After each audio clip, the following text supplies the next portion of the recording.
വയനാട് ലോക്സഭാ ഉപതെരഞ്ഞെടുപ്പിൽ പ്രിയങ്ക ഗാന്ധിക്ക് വേണ്ടി പശ്ചിമബംഗാൾ മുഖ്യമന്ത്രി മമതാ ബാനർജി പ്രചാരണത്തിനായി എത്തുമെന്ന് റിപ്പോർട്ട്. കോൺഗ്രസിന്റെ മുതിർന്ന നേതാവ് പി ചിദംബരം മമതാ ബാനർജിയുമായി കൂടിക്കാഴ്ച നടത്തി. നിതിൻ അംബുജൻ ഡൽഹിയിൽ നിന്ന് നൽകും ഏറ്റവും പുതിയ വിവരങ്ങൾ. നിതിൻ, ഇതിപ്പോൾ എന്താണ് ഇങ്ങനെ പെട്ടെന്നൊരു നീക്കം? ഇന്ത്യ സഖ്യത്തിന്റെ പ്രതിനിധിയായിട്ടാണ് പ്രിയങ്ക ഗാന്ധി ഇവിടെ മത്സരിക്കുന്നത്. അങ്ങനെ ഒരു ധാരണ എപ്പോഴാണ് വന്നത്? കാരണം കേരളത്തിൽ മറ്റൊരു സാഹചര്യമാണ്. ഇവിടെ LDF UDF തമ്മിലാണ് മത്സരം. പക്ഷേ ഇപ്പോൾ പ്രിയങ്കയ്ക്ക് വേണ്ടി മമത എത്തുന്നു എന്നൊക്കെയുള്ള പുതിയ അപ്ഡേറ്റുകൾ, അത് എവിടെ നിന്നാണ് വരുന്നത്? എന്താണ് അതിന്റെ വിശദാംശങ്ങൾ?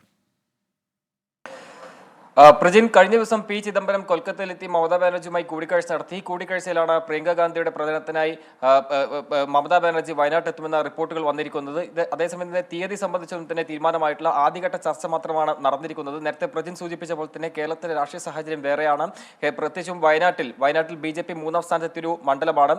2ാം സ്ഥാനത്ത് LDF ആണ്. സ്വാഭാവികമായിട്ടും മമതാ ബാനർജി വയനാട്ടിലെത്തുമ്പോൾ, പ്രിയങ്കയ്ക്കായി എത്തുമ്പോൾ അത് LDFന് കൂടി എതിരായ ഒരു രാഷ്ട്രീയ പ്രചരണമായി തന്നെ അത് മാറാൻ സാധ്യതയുണ്ട്. അതുകൊണ്ട് തന്നെ ഇന്ത്യ സഖ്യത്തിലടക്കം ഇതൊരു ചർച്ചകൾക്ക് ഇടവരുന്ന ഒരു നീക്കമായി തന്നെ ഇതിനെ വിലയിരുത്തേണ്ടി വരും. കാരണം മമതാ ബാനർജി വയനാട്ടിലേക്ക് വരുമ്പോൾ സ്വാഭാവികമായിട്ടും ഇന്ത്യ സഖ്യത്തിന്റെ ഭാഗമായ LDF ഇടതു പാർട്ടികളെല്ലാം തന്നെ അതിനെ എതിർക്കുന്ന ഒരു നില സ്വീകരിക്കേണ്ടി വരും എന്നത് സ്വാഭാവികമാണ്. എന്തായാലും ഈ ചർച്ചകളെല്ലാം തന്നെ ആരംഭിച്ചിട്ടുണ്ട്. അതേസമയം തന്നെ എടുത്തു പറയേണ്ട ഒരു കാര്യം, നേരത്തെ പ്രിയങ്ക ഗാന്ധി മത്സരിക്കണമെന്നൊരാവശ്യം മമതാ ബാനർജി മുന്നോട്ട് വെച്ചിരുന്നു. ഡൽഹിയിൽ നടന്ന ഇന്ത്യ സഖ്യത്തിന്റെ യോഗത്തിൽ പ്രിയങ്ക ഗാന്ധി പ്രധാനമന്ത്രി നരേന്ദ്രമോദിക്കെതിരെ വാരണാസിയിൽ മത്സരിക്കണമെന്നൊരു ആവശ്യമാണ് മുന്നോട്ട് വെച്ചത്.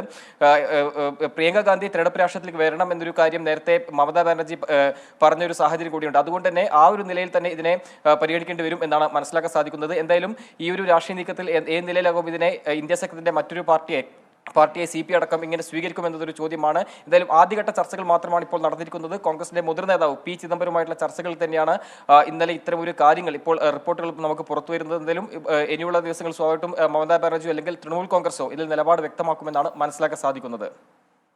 ശരി, നിതിൻ അംബുജനാണ് വിശദാംശങ്ങൾ നൽകിയത്. വയനാട്ടിലേക്ക് മമതാ ബാനർജി പ്രിയങ്ക ഗാന്ധിക്ക് വേണ്ടി പ്രചാരണത്തിനായി എത്തുന്നു എന്നതാണ് ഏറ്റവും പുതിയ ഡൽഹിയിൽ നിന്നുള്ള വാർത്ത.